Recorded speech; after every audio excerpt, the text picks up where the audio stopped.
Today, we will be going into the depths of British colonialist history, looking at the infamous Battle of Isandlwana.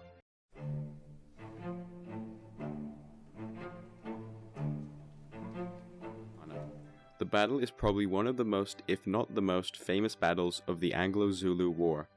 You may recognize this battle from the opening scene of the movie Zulu and the ending scenes of the movie Zulu Dawn.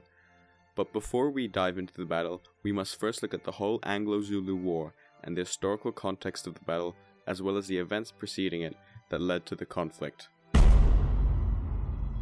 British establishing colonies in southern Africa was part of the European-driven plan for the invasion, occupation, division, and colonization of the continent of Africa, most referred to as the Scramble of Africa. The British had had a stronghold in Africa since the early 1800s, when the Anglo-Dutch Treaty of 1814 saw the former Dutch colony of Cape Town ceded to the British for the Cape Colony. Since then, British expansionism continued in southern Africa throughout the 19th century, and soon the colony was bordering many tribes, the most relevant one being the Zulu Kingdom. A truce between both the British and the Zulu Kingdom was in place prior to the war, which allowed for peace between the British and the Zulus. The British forces in South Africa were led by Frederick Augustus Theiser, also known as Lord Chelmsford. He had previously served in Ireland and Canada in the Crimean War of 1855, as well as the Indian Rebellion of 1857. However, his most notable achievements would take place in the Anglo-Zulu War. During the war, the British had highly disciplined men, as well as experienced officers and NCOs. British forces carried out the well-made and reliable Martini-Henry rifle, a single-shot, hinged, falling block rifle. The weapon of choice was approved in 1872, and manufacturing and shipping to troops was carried out in 1874. If you are interested, pause the video for the specifics of the rifle. Although a truce existed, it was not long until this treaty was put to the test. Diamonds had been discovered in 1867, around 900 kilometers from Cape Town, in a town called Kimberley. People flocked from all over the world to get their hands on precious diamonds. The British were quick to annex the site of the diamonds for their own, and in hand, severely increased tensions between British and the Zulus. This caused more border clashes between the British and the Zulus, until finally an ultimatum of 13 points to the Zulus was written by British Colonial Administrator Sir Henry Bartle Frere. The Zulus, which roughly translates to heaven in Zulu language, were an established clan in South Africa founded in 1709 by their leader, and originally formed as the Nguni people, made up of the Zulu, Xhosa, Ndebele, and Swazi people. Their culture and identity was fully based on warfare, and were considered an indigenous primitive tribe by the Europeans. Remember this, as it is important later on. Their king at the time, King Cetshwayo, was a formidable warrior king who took control of Zululand in 1856. However, he was not officially proclaimed king until 1872. In terms of weaponry, the Zulus used short sticks, known as this, and would use cowhide for their famous shields, known as this.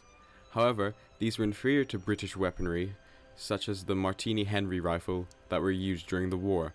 Due to the nature of their weapons, the Zulus chose to fight at close quarters and protect themselves using their shields, to achieve the best success with their weapons by delivering a deadly upwards thrust to the enemy. The Zulus did, however, use firearms, however these were not in the best condition, and the Zulu warriors had not been trained to use firearms properly. The previously mentioned ultimatum of 13 points delivered to the Zulus by the British consisted of two major points: that the Zulus were to disband their army and abandon their militaristic lifestyle. The points in the ultimatum were made to be unacceptable, and due to this, King Cetshwayo refused to accept the ultimatum. The British army at the Battle of Isandlwana consisted of 12 regular infantry companies, as well as 2,500 African auxiliary men from the Natal native contingent, which was mainly made up of deserted Zulu warriors. However, they were of poor quality, as they were forced to fight in the European way with muskets and ditched their native way of fighting with spears. On the 11th of January 1879, Lord Chelmsford's forces launched their invasion of Zululand from Natal. Then, Lord Chelmsford's forces again were divided into three. The central section of his forces, which we will focus on, crosses the Buffalo River, which acted as a border between Zululand and Natal, and set camp at Isandlwana Hill. However, he did not follow orders to entrench, and no circling of the wagons, known as a lager, was formed. Lord Chelmsford then decided to ride off from the camp to look for the Zulu he had spotted earlier, leaving just 1,500 men to defend the camp at Isandlwana Hill. Lord Chelmsford's decision to leave the meager amount of forces at the camp and not entrench the camp would prove fatal. He did not think that the Zulus were tricking him into splitting up his army.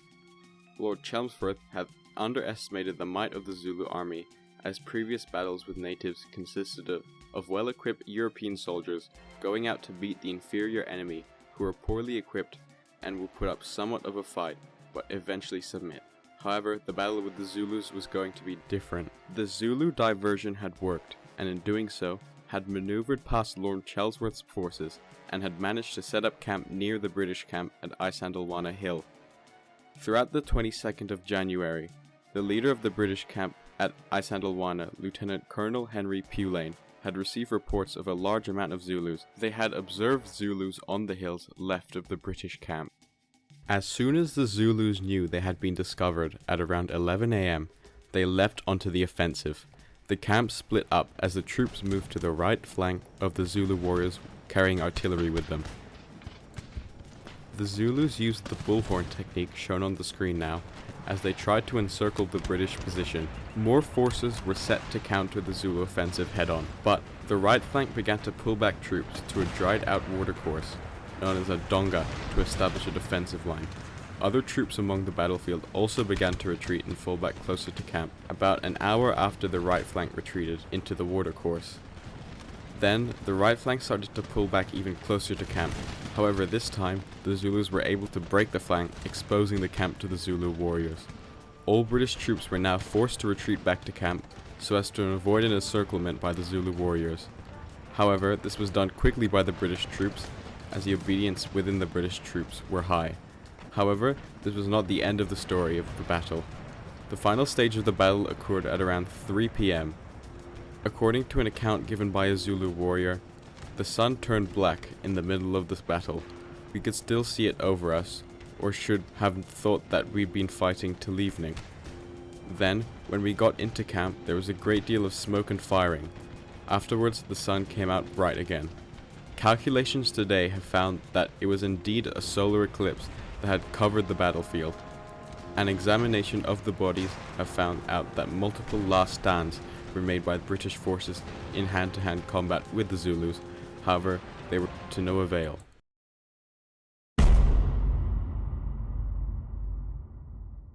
The Battle of Isandlwana is known as the worst defeat for the British army from a technologically inferior nation. For the British, over 1,300 men were killed. 52 of them were officers, 727 of them were British regulars, 343 African Natal native contingent, 133 European colonial troops, and 2 artillery pieces were captured.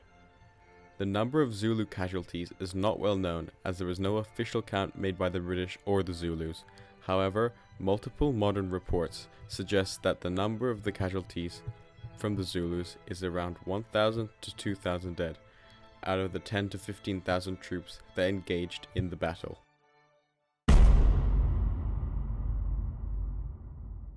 Conflict between the two sides continued for another 6 months after the Battle of Isandlwana, until on the 4th of July 1879, the armies clashed at the Battle of Ulundi, and Cetshwayo's forces were decisively defeated on the 8th of August that same year. The King Cetshwayo was captured, ending the Anglo-Zulu War.